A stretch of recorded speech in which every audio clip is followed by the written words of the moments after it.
A recent letter from the lawyer of the DMS Romanian Mafia has confirmed that the crime family has officially cut ties with the Tate brothers. In this video, we're going to be exploring the specific members of the crime family that the Tates were involved in. We're going to be exploring the business relationship they had and why their business relationship ultimately soured, what went wrong, and where are they now.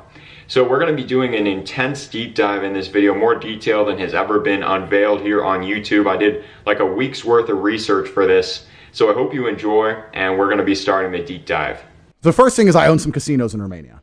Fantastic. The story of how I opened them is long, but I'll make it very, very short. There was a guy who owns 400 casinos, three brothers, Mafia guys. They own 400 casinos throughout Eastern Europe. I came up to him and said, look, I want to do a franchise with you. They said, we're not interested in franchises. We have enough money. We just open them ourselves. We turn over 10 million euros a day. Why do I need your franchise?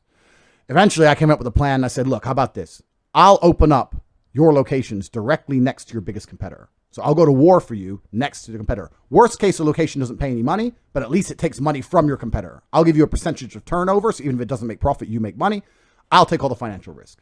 Okay, so our deep dive begins with a re-upload from a Tate Confidential episode where Andrew and Tristan actually visit one of their casinos. Now, they claim to have several casinos. It doesn't really actually matter for this video because we only need one casino. We need to find one casino, and then we need to find who works there and how they work there and some details about the casino, and that will open up the doors for us to continue this investigation.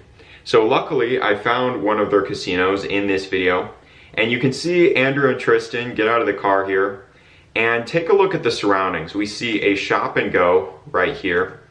This will be important later. Okay, we see they're on a street, obviously. We see a little bowl of olives. Again, this will be important later because we're going to find this exact location here in the video. We see a crosswalk here. Remember that?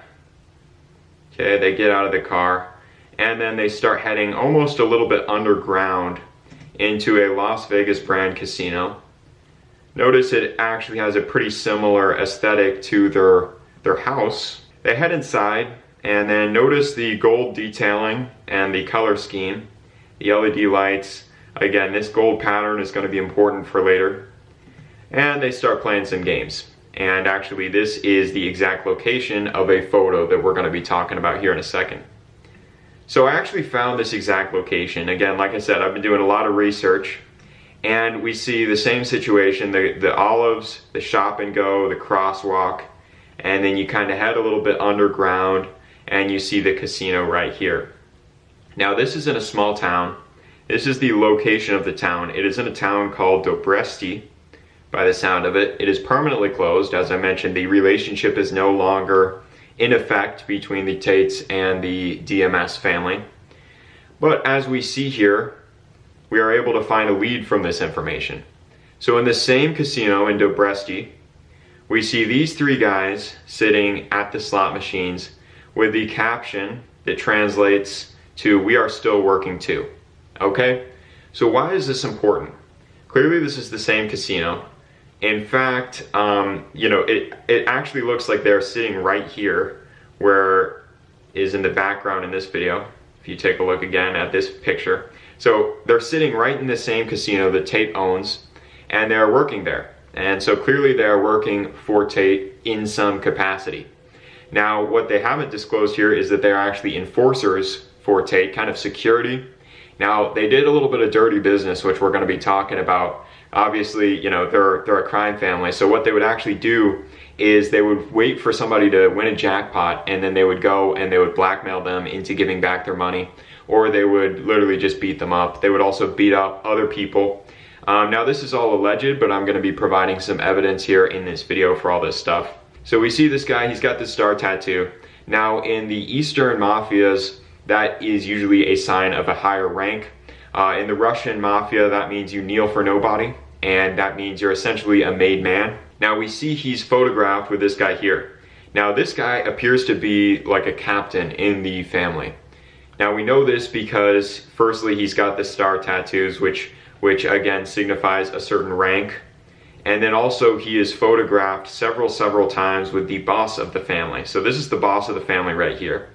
Here's our guy from Facebook. Here he is again, here's the boss. Here he is again. Here's the boss. Here's the boss. Here's our guy. Here's our guy. Here's the boss.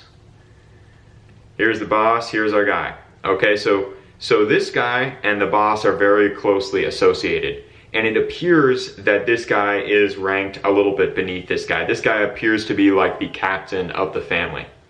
Okay, so we see that this guy is clearly associated with the crime family. Now we have additional evidence for this because we actually literally see a photograph with a DMS tattoo on his hand. Here we see him with another guy. They both have DMS tattoos. And here's the face shot, which clearly matches our guy, which we have been talking about so far in the video. So essentially, to establish what we have so far, we got a guy who is highly associated with the DMS crime family, a made member of the DMS crime family based on his star tattoo on the knee. And he is working and sitting directly in Tate's casino. So we know that this is our guy who is Tate's contact to the DMS crime family. Okay, so we've established that. We have some other photos from this captain of the family. He's actually very flashy on social media, posts a lot of selfies, not a lot of detail that you can glean, but it seems like he's living the high life. Actually kind of reminds me of Tate a little bit and some of the stuff that he posts and places he visits and stuff like that. So a little bit about the boss of the family. We see him listed in the Romanian police records as being the organizer of the family. We also see his photograph right here. Now this kind of leads us into his relationship with Andrew and Tristan and why they are no longer working together. Now we can confirm that they are no longer working together because there is actually a letter that I got a hold of from the lawyer of the family. Now this is from the Rise Project. The Rise Project did a story on Andrew and Tristan Tate. In section number 5, they ask if they are involved in the Tate family anymore.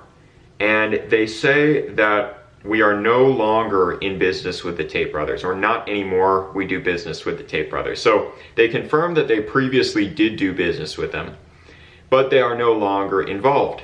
So what happened? What went down? Now there were a few things that happened. Firstly, they started to get some more heat. Now this is an article from a Romanian publication where somebody won $125,000 in a Las Vegas branded casino in Romania. And what happened is this guy won 125 grand, as you can see in this video, and very excited. And then we don't actually see it in the video, but he was not awarded the money according to reports. You can see an employee stepped in here, and then actually they unplugged the machine.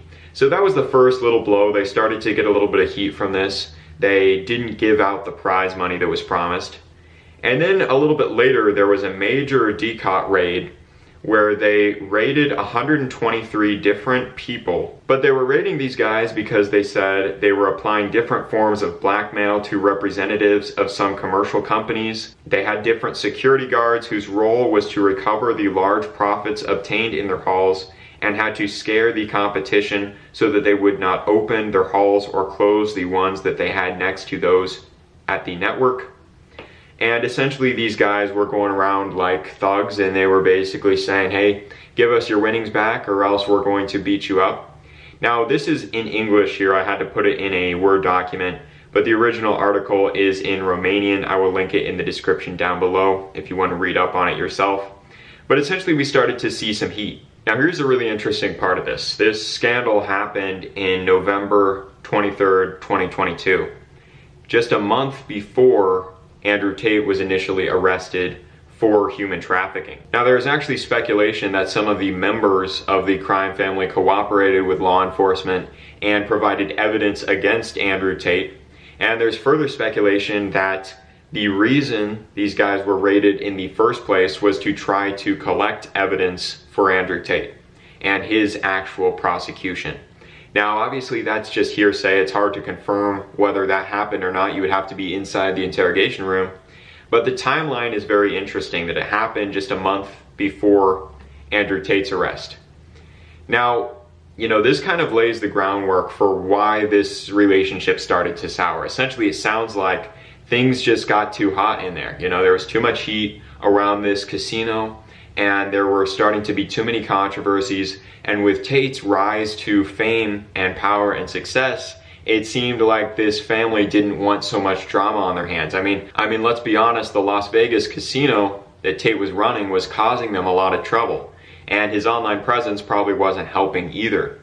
Now, we actually have one more piece to the story. What we see is actually what the family is working on now. It seems like they have kind of shifted their focus away from the casinos. Like I said, they've started shutting down a lot of these, and they're starting to expand into more legitimate businesses. This happens a lot with crime families. After they reach a certain size, they actually just start to go more into legitimate businesses. And I found this Facebook post from just around a month ago, August 28th, 2024. And here we see a reporter who says that the guy here, the boss of the family, is working on a massive new stadium that's going to be essentially a complex for various different sports, and it's just going to be kind of a community center in general. And this is not exactly the type of thing that you want to be involved in the underworld. You want this to be more of an open and family-friendly environment. And so that is why essentially they have decided to start to distance themselves from the Tate brothers and from the organized crime headlines in general. Now, I'm sure they're still involved in some things that are part of the crime underworld, but I think that they want to keep a much, much lower profile while they get permits and while they get their construction underway for this massive, massive new project that's clearly going to need investors and a lot of relationships to go the right way in order for this project to be successful. So this is everything I could find relating to the DMS crime family and their relationship with Andrew Tate. It seems like the relationship just outgrew itself, and eventually the crime family actually had to move on to bigger and better things, while Tate was more focused on his internet presence and kind of continuing to draw attention to himself. It seemed like the DMS family wanted the exact opposite in that situation.